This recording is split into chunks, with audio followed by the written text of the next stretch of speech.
गुप्ता और आज की वीडियो में हम बात करने वाले हैं दिल्ली पॉलिटेक्निक 2022 के एक्सपेक्टेड कट ऑफ के बारे में। यहाँ पे स्टूडेंट आज की वीडियो में हम बात करेंगे आप सभी के कट ऑफ के बारे में, और जो कट ऑफ आपको हम बताएंगे वो आपके मार्क्स के अकॉर्डिंग बताएंगे। सबसे पहले मैं आपको क्लियर करना चाहता हूँ कि जो कट ऑफ होता है वो दो तरीके से बताया जा सकता है। एक तो होता है मार्क्स के बेस पर, दूसरा होता है रैंक के बेस पर। यहाँ पे आपको ध्यान रखना है कि जो आपका एक्सपेक्टेड कट ऑफ हम आपको बताएंगे वो दो तरीके से बताया जा सकता है। सबसे पहला आपका क्या होता है मार्क्स के बेस पर। एक तो होता है कि जो भी आपका सीईटी एग्जाम हुआ है उसमें से आप कितने मार्क्स लेके आओगे कि आप सभी का सिलेक्शन हो जाए। दूसरा होता है रैंक के बेस पर, यानी कि आप सभी को मिनिमम कितना रैंक लाना पड़ेगा कि आप सभी का एडमिशन आराम से हो जाए। अब यहाँ पे देखिए, अब इन दोनों को ही बताने से पहले मैं आपको एक चीज क्लियर करना चाहता हूँ कि आपका मार्क्स के बेस पर और रैंक के बेस पर इन दोनों में से कौन सा ज्यादा सही है और कौन सा ज्यादा एक्यूरेट है। तो इन दोनों में से सबसे ज्यादा जो एक्यूरेट माना जाता है वो रैंक के बेस पर माना जाता है कि जो रैंक के बेस पर कट ऑफ बताई जाती है ना, वो कट ऑफ ज्यादा एक्यूरेट होती है। क्यों? क्योंकि मैं आपको बताना चाहता हूँ मार्क्स हो सकता है कि कभी कभी कम ज्यादा हो जाए, लेकिन रैंक जो है वो एक्यूरेट तरीका है। सबसे पहले हम बात करते हैं उन बच्चों के बारे में जो सबसे ज्यादा कैंडिडेट है, यानी कि जो दिल्ली पॉलिटेक्निक करना चाहते हैं, यानी कि दिल्ली पॉलिटेक्निक के लिए जो फुल टाइम डिप्लोमा करना चाहते हैं इंजीनियरिंग ब्रांच से, जैसे कंप्यूटर साइंस है ना, फार्मेसी कंप्यूटर साइंस या फिर मैकेनिकल सिविल, ये सभी। अभी हम फार्मेसी के लिए बात नहीं करेंगे, मैं आपको पहले बताता हूँ जो फार्मेसी ब्रांच है, फार्मेसी के लिए आप सभी को कम से कम रैंक जो है 500 लानी पड़ेगी। 500 में ज्यादा बोलो 400 रैंक आपको लानी पड़ेगी, तभी आपका एडमिशन होगा। यहाँ पे नंबर का कोई भी लेन देन नहीं है फार्मेसी वाले बच्चों के लिए, ठीक है। बाकी अब हम बात करते हैं अपने फुल टाइम वाले बच्चों के लिए, उनको कितना नंबर लाना होगा इसके बारे में। तो सबसे पहले देखिए, टू बी ऑनेस्ट मैं आपको सारी चीजें बताता रहता हूँ। सबसे पहले देखो, ये जो ये लेके आए ना इस बार क्वालिफाइंग कट ऑफ, ये बहुत गलत लेके आए, क्योंकि प्रीवियस ईयर नहीं, ये नहीं था, ये क्वालिफाइंग कट ऑफ ये प्रीवियस ईयर नहीं था, और यही बहुत ज्यादा डेंजर है।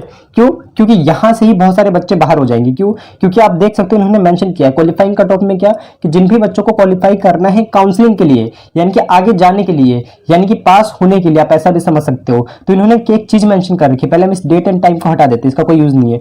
देखो इन्होंने क्या मेंशन किया है, इन्होंने बोला है कि candidate are required to secure, कम से कम आपको कितना सिक्योर करना पड़ेगा, 1/3 सिक्योर करना पड़ेगा in each section of the student, है ना, यानी कि 1/3 आपको सिक्योर करना पड़ेगा।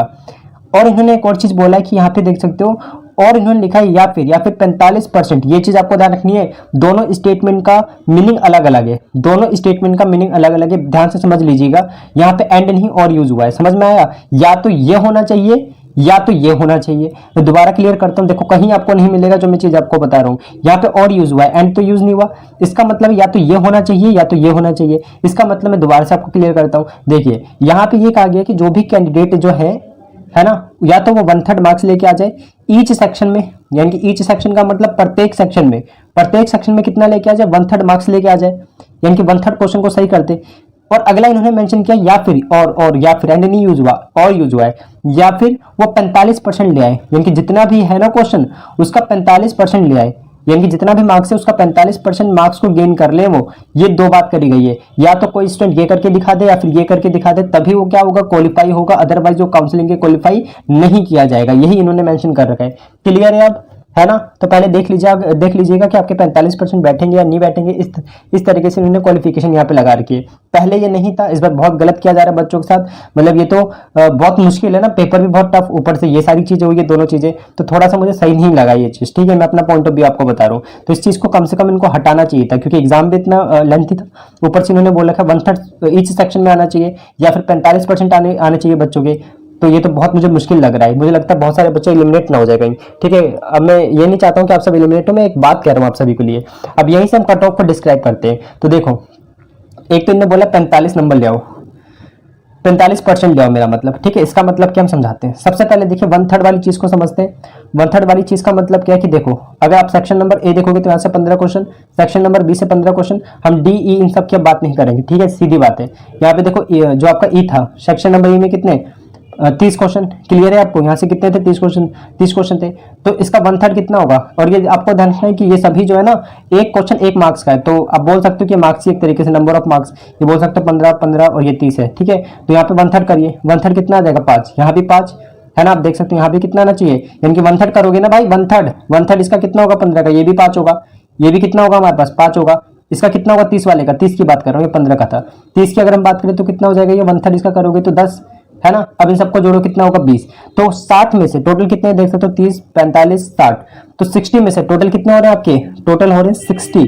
समझ में आया, टोटल कितने हो रहे हैं आपके 16 मार्क्स, 60 मार्क्स हो रहे हैं, है ना।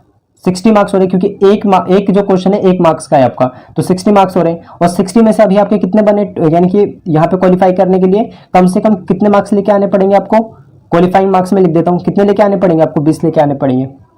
या फिर अगर आप 60 का 40% निकालोगे, अगर हम 60 का 1 सेकंड रुक जाइए, अगर हम 60 का, इसको हम पहले इरेज कर लेते हैं एक बार, अगर आप 60 का 20% निकालो, सॉरी 45% निकालोगे तो कितना आएगा देखिए, एक बार हम बताते हैं यहाँ पे। तो देखिए नेक्स्ट हमारे पास क्या है यहाँ पे, इसके ऊपर हम क्लिक करते हैं, ठीक है। अगला देखिए, ठीक है 1 सेकंड, ये गलत हो गया क्या मेरे से, इसको रेक्टिफाई कैसे करते हैं, 1 सेकंड, इसको कट करके होगा, ठीक है। तो यहाँ पे हमने क्या बताया था कि आप सभी का टोटल क्वेश्चन कितना था, तो अभी हमने आपको बताया कि टोटल क्वेश्चन जो थे आपके वो 60 थे, 60 और यानी कि आपको लेके कितना आता है, इनको टोटल मार्क्स भी बोल सकते हो।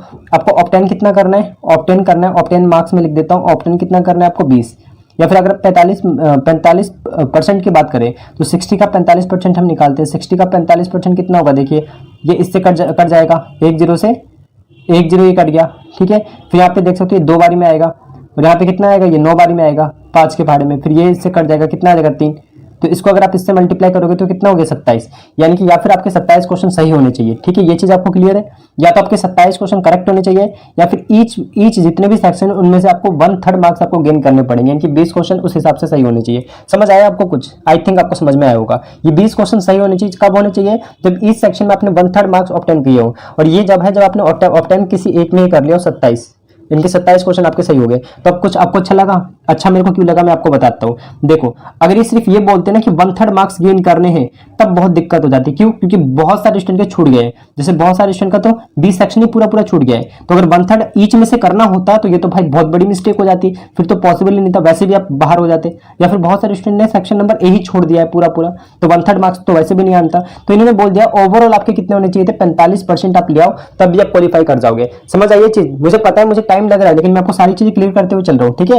मुझे पता है टाइम लग रहा है, वैसे मैं चाहता तो बहुत जल्दी जल्दी सारी चीजें बताता, लेकिन मैं आपको बिल्कुल एनालाइज करके सही तरीके से बता रहा हूँ। अब तो क्लियर है, तो या तो आप 27 नंबर भाई ले आए हो, ठीक है, देख लेना आप, क्योंकि ये साइंस आपका इजी आ रखा था, इसमें आराम से बच्चों ने कम से कम 18 क्वेश्चन कर लिए होंगे, है ना, मान लो 15 क्वेश्चन भी कर लिए होंगे आप लोगों ने। बाकी यहाँ से देख लेते हैं कितने हो जाते हैं आप लोगों के। तो अब तो चांसेस बन रहे हैं आप लोग के क्वालिफाई होने के, डोंट वरी, ठीक है। तो ये चीज आपको क्लियर रखना है, या फिर आप 20 क्वेश्चन सही कर दो।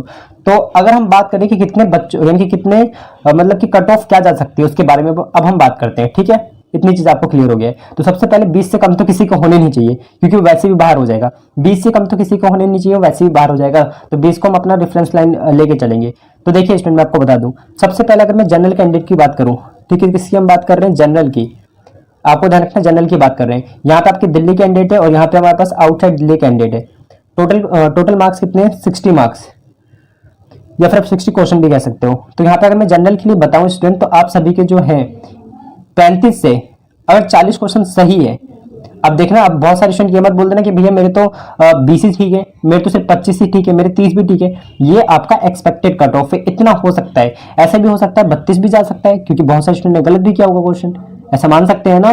तो बिल्कुल एक्यूरेट नहीं है, आप ऐसा मत समझना कि भैया ने जो बता दिया वो बिल्कुल करेक्ट है, नहीं, वो गलत भी हो सकता है। लेकिन ये एक तरीके से जितना भी मैंने देखा उसके अकॉर्डिंग मैं आपको बता रहा हूँ, ठीक है। तो ये चीज आपको क्लियर रखनी है। मैं बहुत ये हाईफाई बता रहा हूँ आपको, इतना मेरे अकॉर्डिंग जाएगा भी नहीं, लेकिन मैं आपको फिर भी एक बार क्लियर करता हूँ। जिनका भी 35 से 40 क्वेश्चन सही है, इनके बीच में आगे पीछे भी कुछ भी हो सकता है, जैसे मान लो किसी का 34 है, 32 है, तब भी हो सकता है, ऐसे मैं आपको बता देता हूँ। अगर कोई आउटसाइडर है, तो आउटसाइडर को कम से कम तो 50 क्वेश्चन, या फिर आप बोल सकते हैं 45 से 50 क्वेश्चन सही करना ही पड़ेगा, तभी होगा। कंपटीशन ही कम है, और यहाँ पे इनकी बहुत कम सीटें होती है, सिर्फ आपको पता ही है इनकी बहुत कम सीटें, 15% सीटें होती है आप लोगों की। तो बहुत इनका ज्यादा कॉम्पिटिशन होता है। तो ये मैंने आपको क्लियर कर दिया। अच्छा, एक चीज और मैं बताना भूल गया था, आप लोगों को कुछ चीजें स्किप हो जाती है वीडियो में। ये जो मैं आपको कट ऑफ बता रहा हूँ, है ना, ये जो मैं आपको कट ऑफ बता रहा हूँ, किसके लिए बता रहा हूँ, जैसे किसी स्टूडेंट को प्रिंटिंग लेना है, तब भी उसको इतना लाना पड़ेगा क्या, नहीं नहीं नहीं, ये गलत है। मैं जो आपको बता रहा हूँ मैकेनिकल के लिए, जो मतलब बहुत ज्यादा हाई कट ऑफ जिनकी जाती है, कंप्यूटर साइंस के लिए बहुत हाई जाती है ना, मैकेनिकल कंप्यूटर साइंस के लिए हम बात कर रहे हैं, और इलेक्ट्रिकल के लिए, सिविल के लिए, इनके लिए मैं आपको बता रहा हूँ। अब जैसे मान लो किसी स्टूडेंट को करना है इलेक्ट्रॉनिक्स, अब भाई जब मैंने मैकेनिकल की कट ऑफ आपको बताई दी, इसकी ज्यादा हाई रहती है, स्टार्टिंग के जो भी है इसके हाई में बता रहा हूँ, तो इसका मतलब आपको वो भी मिल जाएगा। तो ये चीज आप समझते हुए चलिएगा, ठीक है ना। तो आपको ये चीज क्लियर रखनी है है ना। ये जो है आपकी, ये जो सबसे ज्यादा जिनकी कट ऑफ जाती है ना ब्रांच की, उनकी बात हो रही है, ठीक है। तो ये सारी चीजें आपको क्लियर रखनी है। नेक्स्ट अगर हम बात करें ओबीसी की, तो देखो उम्मीद नहीं छोड़ना है, सबका एडमिशन होगा, डोंट वेरी, बस एक बार रैंक निकल के आ जाए। अगर हम ओबीसी की बात करें तो ओबीसी के लिए आपका 30 से 40 क्वेश्चन, सॉरी 30 से 35 क्वेश्चन आपने सही किए हो दिल्ली कैंडिडेट, तो आपका हो सकता है। या फिर अगर हम आउटसाइड दिल्ली की बात करें तो आउटसाइड दिल्ली के लिए कितना होना चाहिए, 40 से 45 क्वेश्चन होना चाहिए आपका, ठीक। ओबीसी ब्रांच की बात, सॉरी ओबीसी की बात हो रही है, ठीक है। ध्यान रखना गर्ल्स कैंडिडेट में और भी छूट मिलता है, मैं अभी बॉयज की बात कर रहा हूँ, है ना। तो ये चीज आपको क्लियर रखना है। अगला देखिए, नेक्स्ट अगर हम बात करें तो अगला हमारे पास क्या है, एससी। तो अगर हम एससी के लिए बात करें, है ना, एससी ब्रांच के लिए, तो आप, सॉरी एससी ब्रांच कह रहा हूँ मैं, सॉरी एससी आपका कैटेगरी के लिए, तो यहाँ पे कितना होना चाहिए आपका, 25 से 30 क्वेश्चन। अगर आपके सही है तब भी आपका हो जाएगा, 25 से 30 क्वेश्चन है तब भी आपका हो जाएगा। यहाँ पे आप बोल सकते हो इनके लिए कितना होना चाहिए, 35 से 40, इतने क्वेश्चन आपको करेक्ट करने पड़ेंगे एससी वालों को। एससी वालों का एडमिशन तो आराम से हो जाता है, एससी हो एसटी हो तो बहुत ईजी से। अगर हम मैं एसटी के लिए बात करूँ तो 1 सेकंड रुक जाइए, मैं एसटी के लिए भी हम बात कर लेते हैं एक बार। तो देखिए अगर हम एसटी के लिए बात करें, पहले हम इसको यहाँ से इरेज कर लेते हैं। 1 सेकंड, देखिए बाहर से थोड़ी सी नॉइस आ रही होगी, उसके लिए मैं आपको उसके लिए मैं आपसे माफी मांगना चाहता हूँ, ठीक है। थोड़ा सा आप देख लीजिएगा, 1 सेकंड रुक जाइए, हम इसको इरेज कर लेते हैं। अब देखिए स्टूडेंट, यहाँ पे हम बात करते हैं एसटी के लिए। तो अगर हम एसटी के लिए बात करें तो आप सभी का, है ना, मैं आपको बताता हूँ, आप सभी का कितना होना चाहिए, 20 से 25 के बीच में क्वेश्चन सॉल्व होने चाहिए आप लोगों के, ठीक है। ये चीज आपको क्लियर रखना है, अगर कम भी होगा तो चल जाएगा, एसटी वालों का आराम से हो जाता है। या फिर अगर यहाँ पे अगर हम बात करें तो यहाँ पे आप बोल सकते हैं 30 से 35 क्वेश्चन होने चाहिए आपके सही। अब बहुत सारे स्टूडेंट ये सोच रहे होंगे कि भैया आपने ये तो बोल दिया, मान लीजिए किसी के 1/3 नहीं आ पाए, तब तो वो आपका 20 तो हो ही नहीं पाएंगे, उसके 27 होंगे, तो उस वाले केस में बाहर कर दिया जाएगा कैंडिडेट, ठीक है। तो आपको इतना तो करना ही पड़ेगा, तो ये चीज आपको क्लियर रखनी थी, मैंने आपको सही तरीके से बता दिया है। तो एक तरीके से आप ये भी बोल सकते हो एससी और एसटी का एक जैसा बोल सकते हो, क्योंकि इन दोनों का कट ऑफ एक जैसे ही जाते हैं, तो आप इसको फॉलो कर सकते हो, ठीक है। इस वाली लाइन को ही फॉलो कर सकते हो वैसे आप, राइट। बाकी मैं आपको बता देना चाहता हूँ, ये बहुत हाई कट ऑफ थी, ये मैंने आपको बताया ना, इससे हाई नहीं जाएगी, इतनी ही जाएगी। चलिए स्टूडेंट, हम वीडियो को यहीं पे फाइनली खत्म करते हैं। अगर आपको वीडियो पसंद आई हो तो प्लीज कमेंट जरूर किया कीजिए। तो मिलते हैं स्टूडेंट अपनी नेक्स्ट वीडियो में, पढ़ाई करते रहें, ऑल द वेरी बेस्ट।